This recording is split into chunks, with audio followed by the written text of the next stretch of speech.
Welcome to the era of ETA 2026, a digital barrier that I tentatively call the digital wall, separating the world. Since February 25, 2026, we have buried the open philosophy of a global Britain in favor of a dry administrative message: no permission, no travel. It's remarkable that close allies from the US, Canada, or the EU, who once considered London their second home, now have to ask for permission just to visit. The system has generated over £383 million as of the beginning of this year. A huge number, right? But what is the real cost of it? Perhaps it is the self-respect of a nation that once ruled the oceans, now relying on algorithms to filter visitors. When IATA criticized the planned fee increase of up to 60% as a confusing move, they weren't just talking about money, they were pointing to a collapse of trust. While EU systems charge around €7, the UK confidently prices itself at £20 and beyond. Are we positioning ourselves as a high-class club only for those willing to earn? There are stories of elderly tourists, drawn by England's charm, being stuck at borders due to digital glitches. That's not protection, it's isolation. While collecting processing fees, the country may be losing far more in tourism revenue to places like Lisbon or Prague, where procedures are simpler and hospitality feels warmer. A kingdom that once opened its doors to the world now seems locked behind lines of code. Are we protecting our borders, or cutting ties with the outside world? But this administrative barrier is just the beginning. Once inside, the real shock begins. Your wallet takes the hit. Are you ready to face some of the world's most expensive travel costs? England once symbolized romantic train journeys through peaceful countryside.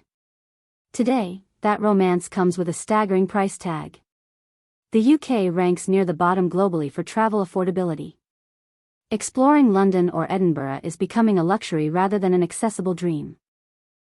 The rail system, once a symbol of now charges significantly more than European averages. Tourists face confusing pricing structures, where even one-way tickets can cost nearly as much as round trips.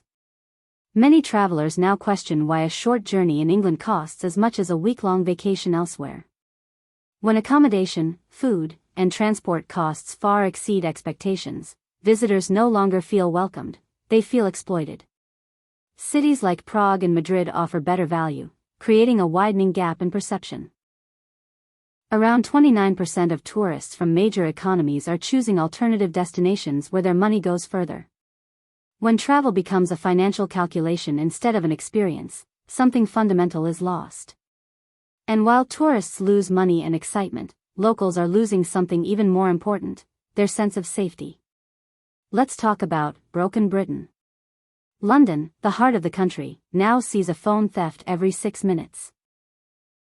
Over 71,000 thefts were reported in a single year. Walking through central areas is no longer carefree, it requires constant vigilance. Organized robbery groups operate openly, while public confidence in safety declines. At the same time, infrastructure is deteriorating. Roads are filled with potholes, and public facilities suffer from underfunding. The estimated cost to maintain infrastructure has reached £725 billion, a figure far beyond current resources. Strikes disrupt daily life, and labor shortages slow down essential repairs. International tourists now approach the UK with caution rather than admiration. When basic safety and infrastructure begin to falter, national pride becomes difficult to sustain.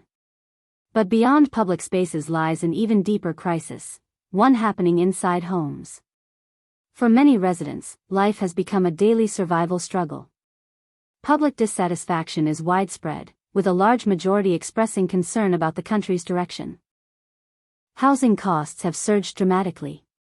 In cities like London, rent consumes nearly half of average income.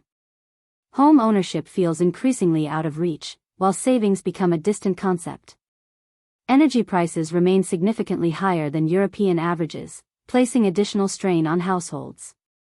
Combined with rising taxes, many feel their purchasing power is eroding.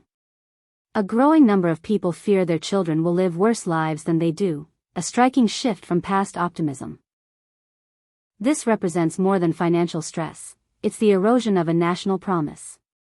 And when stability fades, people turn to the one institution meant to protect them in times of need, healthcare. The NHS, once a symbol of fairness and security, is under immense pressure. Millions are waiting for treatment, emergency delays are increasing, and timely care is becoming less reliable. For those who can afford it, private healthcare is becoming the alternative, creating a widening divide. What was once a cornerstone of national identity now faces serious challenges. And when even healthcare feels uncertain, those with options begin to leave. The UK is experiencing a quiet but significant brain drain. Skilled professionals, doctors, engineers, and young talent, are choosing opportunities abroad. Better pay, improved working conditions, and stronger future prospects are pulling them toward countries like Australia and Canada. This is not just a loss of people. It's a loss of potential. Meanwhile, other countries are rising. Nations across Europe are offering stronger work-life balance, better public services, and more stable living conditions. The UK has fallen in global happiness rankings, while countries like the Netherlands, Denmark, and Switzerland continue to lead. Even countries once considered less developed are now surpassing the UK in life satisfaction. Lower costs of living and better quality of life are creating new destinations for both tourists and migrants. The world is changing, and the UK is at a crossroads. This is not the end of Britain, but it is a moment of transformation. The real question is, can the country adapt, reform, and rebuild? Or will it continue to drift away from the values that once made it a global leader?